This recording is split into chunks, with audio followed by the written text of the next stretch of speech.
Welcome to the Black Sheep podcast from Wire Differently. This is John. All right, this time, episode number two will be a bit different. We are not going to see anything. This one is only via audio. So I'm sorry if you don't like to just hear my voice, but this is what's going to be. Um, this time, it's going to be about a battle that starts with you. And I prepped something here. So please subscribe, likes, share, whatever you want to call it, comment. I would like to hear what you think about it, but I prepped something here, and we're going to talk about kind of a war within, but not related to necessarily mind injuries or mental health injuries, if you wish, but more about how to go through things. So therefore, be ready. We're going to start shortly.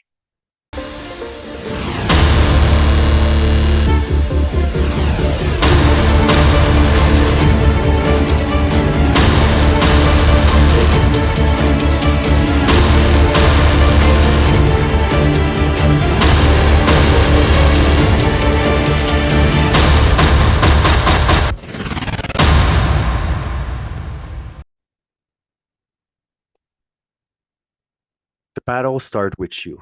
For most of you, listen, you know me because of the mental health awareness. The book I wrote, maybe because of the pedigree that I have, Army to JTF2 supporter, and then policing.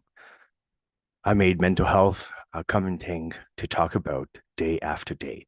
Not because I like it, but I think it's something that we have to break the shell out of it so more people come forward and look for help. And it's not whining, it's not complaining, it's just something that happened. If you're able to talk about the fact that you had an injury on your shoulder, and when it rains, because you have two studs in it, it hurts, or you can tell when it's going to rain, we should be able to do the same, but with mental health injury. This is something that we can also fix, but there's work to be done with it. Like physio that we can do with our body, there's something we can do for our mind. So there it is. It looks good on a resume, right? That I've been to those places. But to go through it, it's not a golden path. There's nothing that was easy. Although I'm from a family of two psychologists, doesn't mean that we were necessarily rich. My parents decided to take a path where they would be less, getting less of an income, but down the road will make a bigger profit for society. Number of the days where I said, why her? Why him? Why did they get it so easy? I went to private school where it was perfect that we had a uniform because I would not have been able to necessarily get the clothing or the style or whatever it is at that time to be cool, right? To be in or to be in a cool club or whatever you want to call it. I've seen kids at 16 years old receiving car as a gift on their birthday at school, which was uncommon at the time, and not being happy. I remember the flip phone and those friends receiving them as gift at like 14, 15 years old, which is now is a totally common thing. My son of 5 years old asked me recently if he could have a phone, and the answer was very clear. It was a no. But his friend Julia in class had one, right? So he wanted to be like everyone else. Therefore, I compared myself. I compared myself constantly. The thing that I did wrong is comparing myself with others. Why did I do that? Why did I compare myself with others? Because that's the comparison I had in mind. My parents would have compared to, well, think about your cousin. Your cousin do this, he's a bit brilliant. And if he studied more, he had even better grades and so on and so forth. The truth is when we started to do this, it was kind of the bad habit. The bad habit to compare to others when we should have compared to ourselves, in this case, myself. I should have compared to what was I yesterday that I'm not today because I grow, right? Because I took care of myself, because X, Y, Z. The funny part is at 34 years old, I compared my traumas when I got diagnosed. Why am I not able to go back to work? Meanwhile, this person went to Afghanistan, his squadron got blown up. He went through hell. And he has trauma, or she has trauma, but yet I'm not able to. So it is very, very interesting to dig in those. But the problem is it's a rabbit hole, right? And like in Alice in Wonderland, if you fall in that rabbit hole, you fall forever, or you end up in the weird ass world, which you don't want to be in. So, like I said, I would compare this guy or this girl as more trauma, worse trauma than I have. And why can't I go back to work? That was a thing that could run into my mind constantly. I would find every reason possible, and each one of them were an other kick for me to not get up. So I would kick myself hard to denigrate myself, to put myself down, and so on and so forth. So I had a really low self-esteem. That's kind of what I realized after the fact. But I was putting myself in such a negative energy that I couldn't see it. I could not even see that I was digging my own grave, right? Or not allowing myself to get up in that situation, which is which is pretty sad because you become then therefore extremely toxic. Uh, so I listen here. I don't believe in toxic masculinity. I think it's something that is extremely needed in life, but it's not a subject of it. But because the two words can probably show up in one sentence in this, I want to make it clear. But I think that we can be very toxic to ourselves. And how can we do this? Yes, we can eat crap, so on. But for when it comes to our mind, is what we see ourselves, all we see ourselves, and so on and so forth. And all along we stay in a negative train of thoughts. It is okay. And I'm not saying you have to be 100% positive all the time. No, Tony Robbins say it and said it over and over and over. He's like, I still have negative time. I still have shitty times, but I give a time to it. Yeah, and or a pity party, right? You want to have a pity party? All right, take your clock, take your phone, put a timer in, and 5 minutes goes or 30 minutes goes. You know how long you need to. I wouldn't go more than an hour because you're gonna dip in, and then it's very, very hard to come out. Why would you do that? It's insane. It's hurtful, right? So the thing that I'm getting at, it's we can become toxic to ourselves, men or women, right? It's like giving in. It's like quitting on yourself. It's realizing that every single time it will happen. But the truth is, it's not every time. The reason why you're going through that same interaction, right? So if it's a bad relationship, it's the fact that you fall into food after being so good with it for like let's say 3 weeks. It's because we are getting back into old habits, toxic habits, and the question is how to break that circle. This is what you have to ask yourself: how to break that cycle that we have been constantly doing within our life.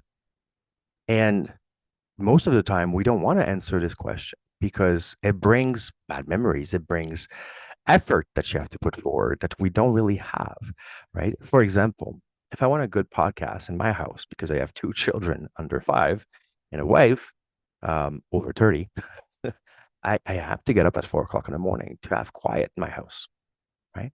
Oh, and I have two puppies, right? So uh, the noise on the floor and so on would be heard constantly. If you have a good mic and you're doing podcasts or sound minimally, you'll know that.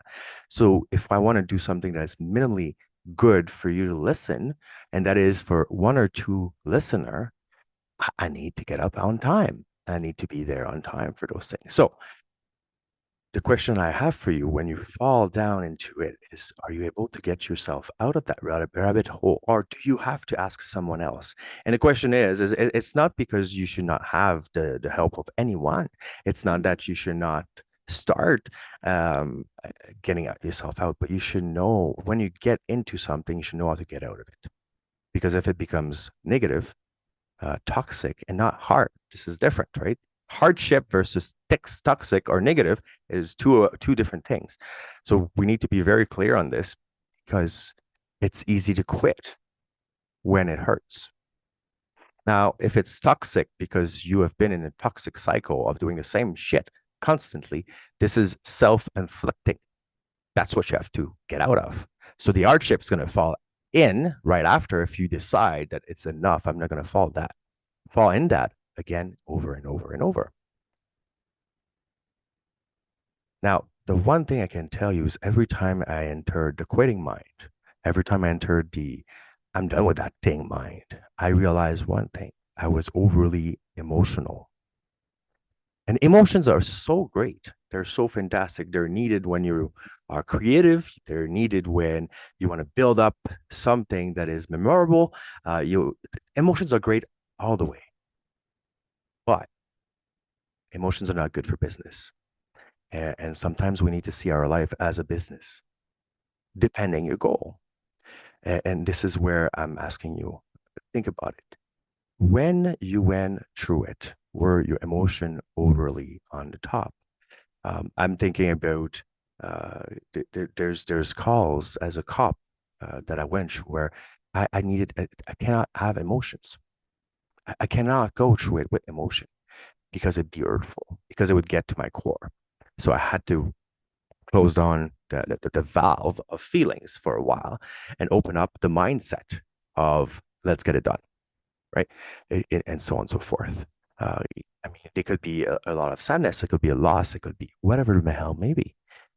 But you open the valve of emotion, be ready to deal with it. And maybe the answer to the question that was black and white will become colorful. Colors are great at certain times. Black and white is great at certain times. Some things to have to remember.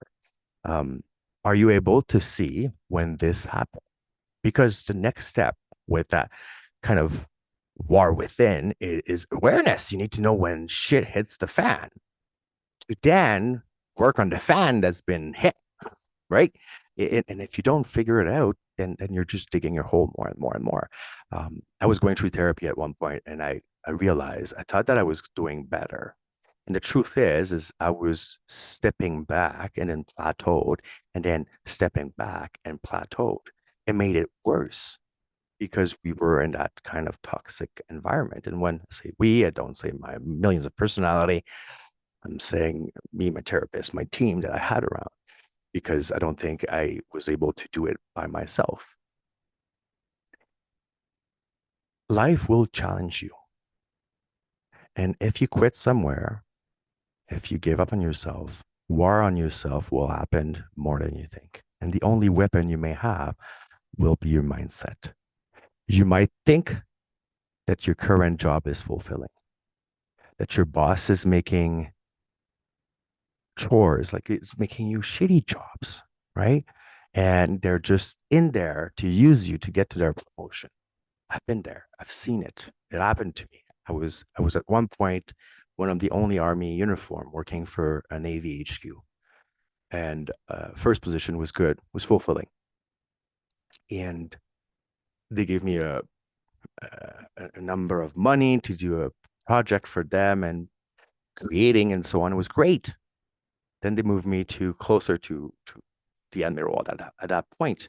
And I find myself to become, and I hate saying it because I'm ashamed, but I filled printers of paper every morning. So I would walk around at the national headquarters of the defense, and I had my tray, and I would push my tray of paper and filling up on two floors every printer's personal and the public ones. It was not fulfilling. I was dying inside, and I beat myself for a few probably weeks. I would say I couldn't believe, I'm doing this. So I had to change my mind, but I had to do something. So at one point, I am fulfilled and I don't want to just give up. So I started to train. I started to do 52 kilometers of cycling morning and night to from home to work. And then I added up private training fitness instructor, like 4 times a week. And I had time during my day because after fulfilling like all those sprinters, I had more times to work out. I was probably in the best shape of my life. I had to fulfill something. I had goals somewhere because the work part was not fulfilling. And when it was come to my mind, I was reading books because I needed to set up a form of work in my day that was fulfilling for my soul and my body, right? And that's okay. When you find that, you kind of fulfill the entire gap. I guarantee you that crappy thing that I was doing, I became the best at it, or actually the happiest person. And how can you be happy fulfilling printers, right? Filling printers. Great question.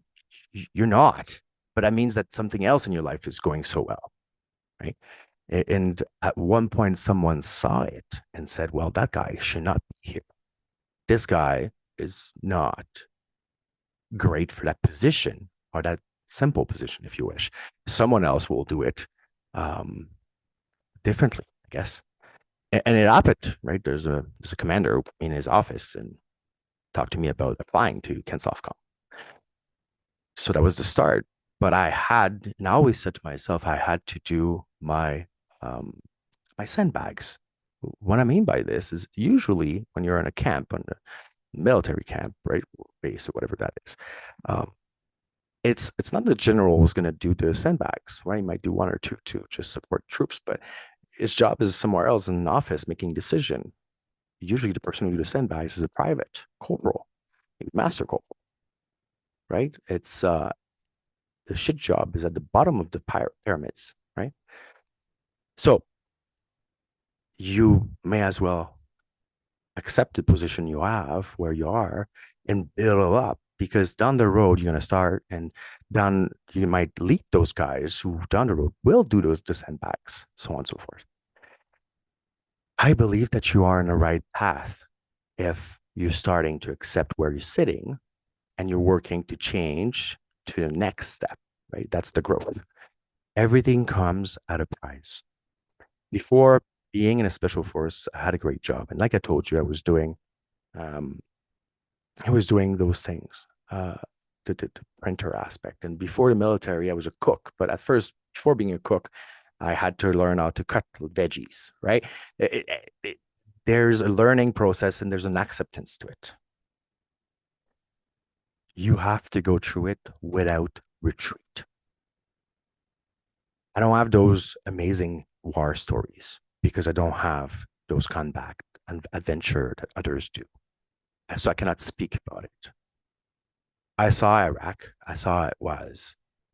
We were down there back in 2015, and I was not there for 9 months because they don't work the same way. I would have wished to stay longer, but they needed my position for someone else, so I flew back, uh, which was after a few weeks. But I saw how people still live in a country that is being in a turmoil by ISIS. I saw people keep on going in a war zone, which was very strange. And how do they do this? Well, they don't stop. They have to keep living. And I've seen it kind of same way right now with Ukraine, if you wish, where apparently it's at war and our news are obviously controlled and so on. And we don't have to talk about that, but we're looking at it as that side of the things, right? Which the war that we know was World War I, World War II, that are extremely um, exposed in our history and so on. But right now, if you look at Ukraine, there's parts where there's still beaches and people are still spending their days there because it's summer, right? It's not everyone who's at war. Kiev is seems to be good still, right? And all pieces. I mean, with all the money that has been invested across the world. So what I'm getting here at is there's a buildup, right? And there's a plateau. And the plateau is you not sure it's life testing you to say, am I keep on going or am I not? So this is when you have to take over. There is nobody else who will control you, who will control me. Negative side of your brain, the emotional side of your soul, the spirit, the brain, whatever we're going to call it, you need to decide it won't destroy me. It won't control me. It is not happening. I have to be courageous this time. For who? For you. You have to decide that you are not a victim of your life, but you're going to be the victor of it. So I decided the same thing in my life. Help people believe in me. And why did I not? And that can be until like recently as well, right? Because it's always a process to work on, depending the path you take, the work you are, and so on and so forth. And the irony is, things started to change when I started to believe in me. I'm not saying that every day is a sunny day, but you can make it better. Next step, you can only be you. Do I look up to David Goggins' mentality? I did. Sash Letty, which he just finished his 22 marathons in 22 days. Freaking amazing. Sean Taylor, right? One of the first member of Tier 1, Ken Softcom, JTF2. Seb Lavoie, who spent 20 years in RCMP, times in the military, time in their RCMP attack team, or SWAT, if you wish. Jocko. Do I look up to those guys? Jordan Peterson, who's a mind that is beautiful. Yes, yes, I do. And sometimes I wish I had their drive. Sometimes I wish I would see the way that they see life through my eyes. But I cannot be them. I can only be me. Therefore, when I decide that things have to change or would have to change, I decided that I could do it. I need to change this part in my body. I need to change this bad habit. I need to change this toxic reaction that I won't quit, that will become stronger than each one of my no. Now, the question is, how do we get to our goals? Well, what is your goal? You want to become a lion, not to be a sheep. Well, perfect. We have to become not a beta, but more alpha or a sigma. What are those? Study them, learn about them. Because you cannot say, I want to be a super alpha without knowing what it is, without knowing the cost of it, the maybe solitude that comes with it, that the sheep as a flock. So you need to be aware of those. You want to write a book? Well, start reading some to know the base. Did you know that 81% of our whatever 7 billion people in the world, or 8 billion people, wants to write a book? It's insane. And only 19% of them, of the population in the world, do it. So that means that probably the 81% of them, some may start to write a book. Some may start to dream about it. Some may start to wish about it, but will not do it. Will you accomplish what you started? That you are normal mind, neurodivergent, it doesn't matter. If you start something, you got to finish it. But you won't become J.R.R. Tolkien overnight. But you got to start somewhere to finish somewhere else. You are overnight. If you are overweight, you have to start to be aware, when do you eat? What do you eat? What should you snack? Do you eat too much? Is your 3 serving of food per day are actually like 1,000 calories a day, and you should eat, I don't know, 18 or 1,900 calories a day? I don't know, right? You need to be aware of what's going on for you to keep gaining weight or staying at the same weight, because your health is the problem right now. Do you eat too much red meat? Therefore, your body's asking and saying, no, no, no, right? It's all of this. Start to look in the science and look at what you're going through to actually have an answer for it. What is it? So, no more quitting. You are a fighter. You are fighting the traumas, per se, in your head, but you refuse any help and indulge alcohol, drugs, right? To shut the voice down. I'm going to tell you right away, because I've been there. It's not going to help. It's going to make shit worse. Worse, it's going to take that programming that you created in your head to a very, very crappy maze. And if the booze feels good, the drugs feels good for a while, or the dopamine that you're seeking for, it's a band-aid.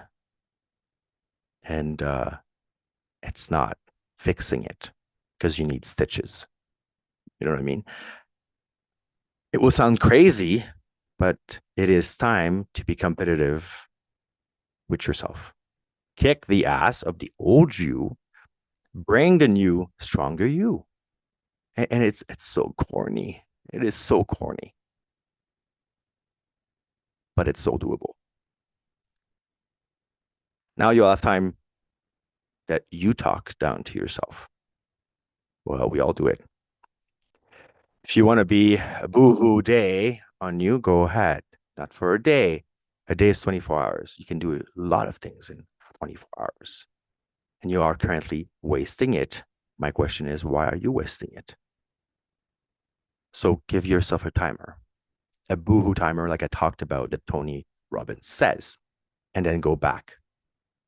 But during that time, if you have to scream, take a pillow, scream as loud as you can. If you're in the middle of nowhere, go outside and scream. If you have to go, whatever the hell, maybe you're angry, you're pissed, you're do your little crisis, and then go back to work. I tried 18 different medication to rebalance my chemical in my brain when I got sick and diagnosed. I tried 8 different type of therapy, talking from trauma, constantly talking about the same crap. It didn't help for me to receive a magnetic shock for 12 weeks to my brain. I was willing to try everything to find the correct equation to equal better health. And I got there. I mean, as stupid as it is 4 years later, I'm at new medication and it was the right one. 4 years later. You need to keep pushing, right? I am convinced that recently, like Sash did 22 marathons, right, in 22 days. The man did not give up, first thing foremost. But to get there, he had to work out for it. It's not something that he got up one day and say, "Whoo, in August I'm doing 22." The guy had to work out, and I mean, if you look at his physique, he's in shape. Huh. Um, so it's not something that he got up and say, "Today is happening for the next 22 days. I'm doing whatever," right? The amount of 43.2, I think, kilometers for a marathon. It is not. You had to work through it, to prepare through it, and so on and so forth. You don't become Superman overnight.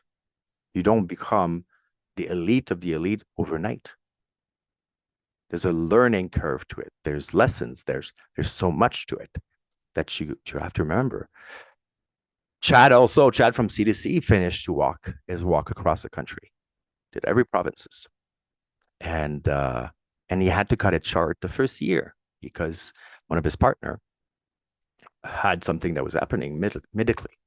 So he cut it off and he restarted this year to finish it in Newfoundland. Good for him. But the guy did not get up and said, "Huh, I'm going to walk across the country because I can." There was a work up to it. A year or 2 years, I don't remember. I should ask him. But he surely did not wake up one day saying, "Boom, I'm doing it." To have the fortitude mind of doing during the day, the night, the rain, the snow, the too warm weather, the too cold weather, the storms and lightnings and so on. You got to start by doing it in a normal day.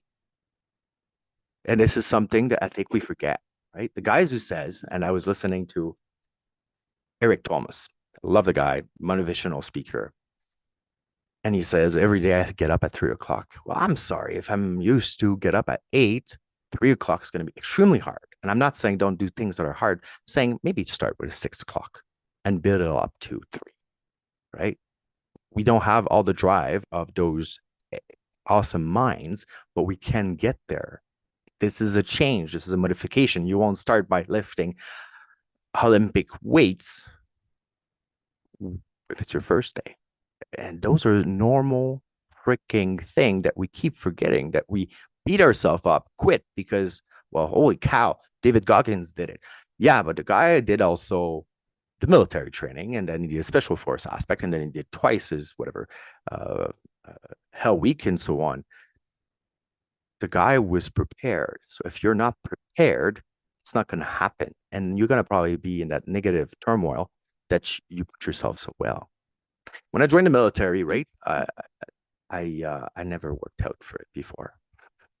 What I mean by this is my parents are brain people and they're not up to like doing a lot of physical activities to keep their physical health on top. So I had to do at that time, it was a Leger test, the beep test, if you wish. And for men was level 6 for minimum, and 19 push-ups, 19 sit-ups. If I remember correctly, I think I did the minimum for women, which was 9, and I did the 6 beep. I was not in shape. I never did a push-ups, right? So it was probably ugly to look at. But to get to special force, I had to change things to get better. I had to improve my totals, my numbers, and so on and so forth. So I had to work hard. So I had to start to get up that morning and say, we're going to be better today than yesterday. And that's the comparison I start to do with me, nobody else. Eventually, I got to the X number of push-ups that I got. I cannot remember, so it doesn't matter. So, and today, do I run? Yeah. Do I still hate it? There's no change. I'm not going to change on this one. I hate running, but I still do it because it keeps me healthy. Because if one day I have to actually run towards something, I'll do it. I'll have the guts to do it, but I'll be able to do it as well. 19 years old, I didn't speak English. That's when I started. 15 years later, I released a book. Actually, 15 years later, I speak better English than speak French, which is my native language. I'm not showing myself flowery ears. I'm just telling you, look, I'm a normal, everyday type of guy. But if you put the work in, you can achieve it like I do. Right. And I'm going to finish here because you heard me long enough. Why did I call this the Black Sheep podcast? There's various things, right? I'm neurodivergent, which means what? Well, when you're in a part of family of ADHD, ADD, ODD, autism, and so on, you're neurodivergent, so you don't see life like most of people, which is fine. It's different. It's diversity. Um, I I think I'm the only one in my family who left home, like Quebec, Frogland, whatever you want to call it, um, and live in English solely. Because sometimes my train of thoughts does not embrace most of people. Because when I look at it today, I'm willing to stand up for my mindset versus people who surround me sometimes. Sometimes I don't, sometimes I do. It depends what the subject is, but I see myself as not someone who's common. And I am fully aware I'm not the only one on this planet, now that we know that UFOs exist, that does not feel like they fit. I feel like I'm wired differently. Ooh. I fit that I don't fit necessarily in the flock. And if it's part of you as well, please keep listening to this. Keep listening, giving me your intake. I want to hear about you. I want to see what you think of it. I don't have every answers. Last thing of it there. But I'm going to try my best to give you a little thing that I learned and share it with you. On this, please be part of the next episode where I'm going to be with a friend of mine, Jason, and we're going to have a good news to give you. It's going to be interesting. It's going to change things at the Black Sheep podcast. And I'm really looking forward to it. Have a good week.